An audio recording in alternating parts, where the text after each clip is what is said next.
But okay, we're getting to that end point of the show where we kind of have to wrap things up. So we're gonna go ahead and get into our last topic for this episode. So this is something that actually I've been wanting to talk about for a really long time. Um, what's your thoughts on non-canon video games, Adnan? What's your there? Because for you, so let's establish what non-canon video games is to our listeners. So basically, there's been some instances where developers, for whatever reason, will make a non-canon game just for fun. They usually call it what-if scenarios. That's usually what they refer to it as. A great example, Capcom. To my knowledge, they've done it with two major franchises.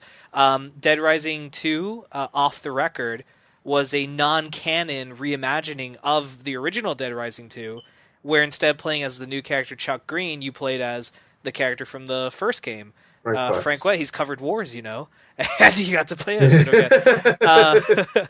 And another Capcom example, Resident Evil. I didn't know this when I bought the game, and I got pissed afterwards. They made a terrible game called Operation Raccoon City. That game is non-canon. They straight up said I didn't know until I bought it, but it was a what if game. So it was like, what if this happened during the Raccoon City outbreak? So there's shit that happens, like you see Leon and Claire meeting people that you're like, they never met, but that's because it's a what if thing.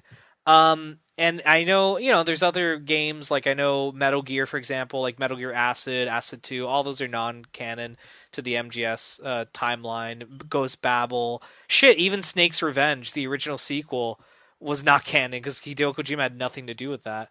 But dude, what's your thought? Do you have any memories on them, like non-canon games? Anything that specifically, comes to mind? Not necessarily playing them, but kind of like something you've read or.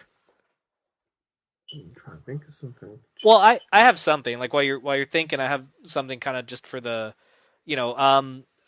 recently, and this is kind of like an afterthought, but recently every single Star Wars game ever released non-canon now. Yeah, after they came out, Yeah, it's a weird one though, because it depends how you interpret something as canon or not. Because like Kojima Right. himself very much wasn't willing to accept portable ops as a game. Yeah. And he would deny its existence, even though the publisher would kind of like accept it for what it was. Like he would not accept it.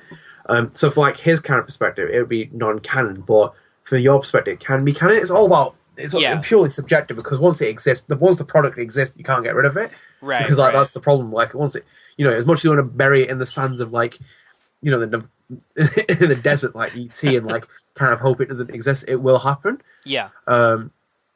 So that kind of thing will happen. Portable Ops. Actually, Portable Ops is interesting because remember Kojima, he didn't write the game, he produced it. And no, he executive produced it. And and when it was released, remember at E3, he's like, it is the sequel to Snake Eater. It's a Phantom Pain. He said it's the sequel to Snake Eater, and so for the longest time. But then he actually made a real sequel to Snake Eater, which was Peace Walker. And then if you notice, like it kind of like kept getting pushed back more and more. People didn't really talk about it too much. And it's weird. Now he said, what is the last thing he said? He said, to me, it's not part of the main Metal Gear canon. Like, parts of it aren't true, but that is an event that happened. Like Fox being disbanded and Snake being a part of that. So that's kind of curious. Well, with like Kojima, it must be more of a kind of sense where he was going to just slip back and let other people do the Metal Gear franchise. Right, exactly. And I feel like he must have been like, no, I want to kind of, it is my story, I want to finish it, and et cetera, et cetera. Yeah. So that is kind of like one of those things where you have to come back and really kind of tackle something in a different way, in a different angle. It's very rare for it to happen now. Mm-hmm. More in the sense because reboots have taken over and stuff like that. Yeah. Because I think most things are just considered canon. If it's a failure, then on that part we'll reboot it and start something new. Something fresh. That actually, dude, that reminds me what you just mentioned about the reboot. Remember Prince of Persia? How they rebooted Prince of Persia and they made like this other game, and I can't remember. It had like a totally different like look to it. And then they're like, "Oh yeah, it's a reboot. It's a new game. I think it was just called Prince of Persia. And it came out in like 2008. They're like, yeah, it's a new game, new whatever. And then do you remember what happened? Like they released that game and like no one liked it. Like they were kind of like, that's nice. Can you go back to the core story? And then they decanonized that. They said actually it's not canon, and they went back and they made a sequel to like what the Sands of Time and Warrior Within. They made a sequel to that. Yeah.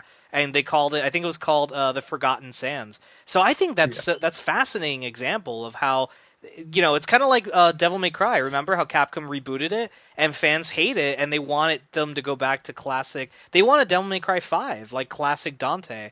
So we might see that happen again. That's really interesting. You can see it happen. I think like that's the thing though. Now it's more going on a different approach. Like I said, rebooting, seeing if something's successful. If it doesn't work, then they go and change it to something else. Because in itself, as I said, it's a rare example for non-canon games to happen. Because when you canon remove something, you're kind of not acknowledging it. But there are many, many reasons behind it. Kojima, is a prime example for that because he didn't want it to be part of the universe. Because he didn't have such a heavy-handed role in it. It was just like these parts don't make sense in what the overall story should be.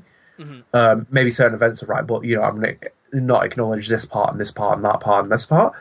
But from the top of my head, it's hard to really kind of define it because if you make a non-canon game, you really want to, obviously Raccoon City is an example of that, but I think Capcom had every intention to make something like that because they wanted to kind of mess with it. It's that kind of, again, the idea of revising history and he said what if scenarios. Very few games are really willing to tackle that now because I feel like it's almost seen deemed in the eyes of almost a failure if you do something like that.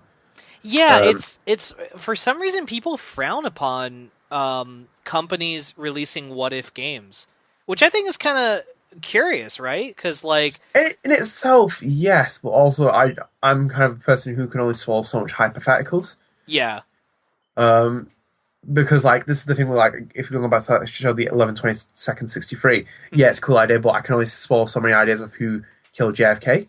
Yeah. And and this kind of theory and that kind of theory. Not saying it's a bad kind of theory in any stretch of the imagination, but what ifs kind of get dragged out because they're unnecessarily long, complicated, and there's no real answer to it. What's better is when you take history and use it as the kind of framework for a story, like Metal Gear. Right. And then you can kind of really build on it and kind of shape shift something. But those what if scenarios, it's really hard to kind of apply those to a game because you can't really imagine a developer going and say, hey, I want to make a Metal Gear game where Big Boss doesn't die and he lives in the 1990s and he leaves Foxhound, blah, blah, because it's you kind of almost eradicating a huge part of the game, even if it is a spin-off or whatever else, even if it's non-canon. It kind of draws, because you can't really use the word non-canon in any kind of sense of promotion material because because no one's going to buy it because it's yeah, okay, I'll pass on that because this game has no meaning. It's literally saying hey, this game doesn't matter, but the gameplay is really great, Yeah, exactly. You're buying $60 will buy you gameplay and graphics. But maybe fuck the story. Don't. Yeah, if you like it, it's a what if, Yeah, it's more likely to happen in film and TV because you can do something like that to make something non-canon. It in itself it's something simpler to apply to. At the same time, being as difficult as well. And TV, but in a sense of gaming, I can't imagine it happening anytime soon on something I'm finding it very hard. I'm drawing blanks on a lot of the kind of examples. The Portable Ops is my main example, but that in itself showed it as well because when the show built out Portable Ops Plus and stuff like that, it was pretty much evident that it was non-canon. Obviously, Snake's Revenge is one of the main major examples of someone seeing it because you see how the granddaddy of non-canon games. Yeah, of course, and it kind of trust. It'll be that one big topic, even though it has been 30 years plus since that game's come out. Yeah. People will ask if you can make a Metal Gear game without Kojima because he had such a big impact on it. Maybe they can, maybe it is because it has changed a lot more in that sense. But it's it's a very funny subject to touch on. I can't really put more into it than. There's some instant I have two things to say, and I guess we can close out the show or I don't know, but one thing is sometimes canon games, so the canonicity on games is sometimes relative to the material that its source originates from. So for example, Star Wars that I mentioned, technically speaking, with the exception of Star Wars Battlefront and a couple of mobile game phones, every single Star Wars game out there is It's not canon. non-canon anymore. Yeah, in relation to its source material, meaning that like Starkiller does not exist in the Star Wars universe. Like there is no Starkiller, not anymore. And also this I think is kind of a silly but awesome example. So remember that Back to the Future game that was released by Telltale a few years ago? Yeah. Yeah, great game by the way. I loved it. I thought the story was excellent. So they actually got Bob Gale, who was the screenwriter for the co-screenwriter for the Back to the Future trilogy. They got him to come on board and help write the story for the game. Not necessarily the script, but the story of what the plot would be for the 5 episodes. And in many interviews, this is how he would describe the game. He says it's an interesting what if situation of what if we continued the story after Back to the Future Part 3. So it's a what if fourth. What if? Yeah. But what I think is interesting about that is it kind of is canon if you think about it, because if it's a what if scenario, but Bob Gale, the writer, and Robert Zemeckis, the director, have gone on great lengths to say that there will never be a Back to the Future Part 4. They even said in their fucking wills they've made arrangements that if they die, or when they die, that they cannot proceed forward with a 4th movie, because they have, like, the rights to the sequels, apparently. So, but to me, that's canon, because if you're not going to ever make a 4th movie, if you're never going to make something that's going to conflict with what you're establishing took place after Part 3, that's canon. So that's like a silly example of a technical nod. To me, I consider it canon. Like every time I see the 3 movies, I like to play the 5 episodes of the Telltale game, and I'm hoping we get a second season, because I think like that's just really cool that they do that. I think they would probably embrace that idea because it transcends 2 medias. Right. It's not really something where the staple is on like a 4th film coming out or something else. It's another way of pandering and catering to the audience that loves it so much and kind of can consider it as canon. It's that almost like when cliffhangers have open endings, it makes up different scenarios and whatever else. It can make things for people's head, like expand the own universe and have what if scenarios. Because what ifs are very dangerous as well as what they are, because they can be great, but sometimes they can be excruciating because you can do it and then it can fall apart within like minutes. Mm-hmm. Like it literally takes minutes to a story to fall apart. Like if it's a what if within a game, because it's like, as you said, like there's no real kind of like because there's so many multiple universes in Star Wars, Starkiller really doesn't exist. Like for me, like even though I loved it in BioShock Infinite, where they merged 2 universes together with the BioShock, I preferred BioShock Infinite being separate. But then they kind of made BioShock Infinite canon to BioShock, and it was like, okay. And it was really hard. And I mean, like, would you consider BioShock 2 non-canon? Yeah, I think Part 2 is canon because that's Ken Levine doesn't own. I mean, fuck, he fired all those people. Like, fuck that guy. Like, he doesn't own canon. Yeah, he is the creator of it, but no, I think Part 2. I think BioShock 1, 2, and Infinite are all canon. However, and anything released forward by 2K is canon, because I know they're making a 3rd BioShock, or a 4th one or whatever. But I think that BioShock 2 may not necessarily be as important. So in other words, BioShock 2 was kind of more of a rehash of the first game, whereas Infinite was like taking it to another step, right? Because it was like an entirely new. You're in the skies now instead of underwater, so it's like a different idea. So it kind of that makes Part 2 stick out more like a sore thumb than So it's canon, but I don't think it's important. Just like how I think Portable Ops is canon, but it's not really important. Same thing with Metal Gear Rising. Both of those are technically canon, but they're more like side stories. They're not really main entries in the core story. BioShock, 2 is a side story to me, more so than anything else. The big thing is when something's deemed non-canon, it kind of it fades into history until someone brings it up. That's the main thing, because when the kind of consensus among people and the fan base, normally it's the fan base that makes it, because it's just like that.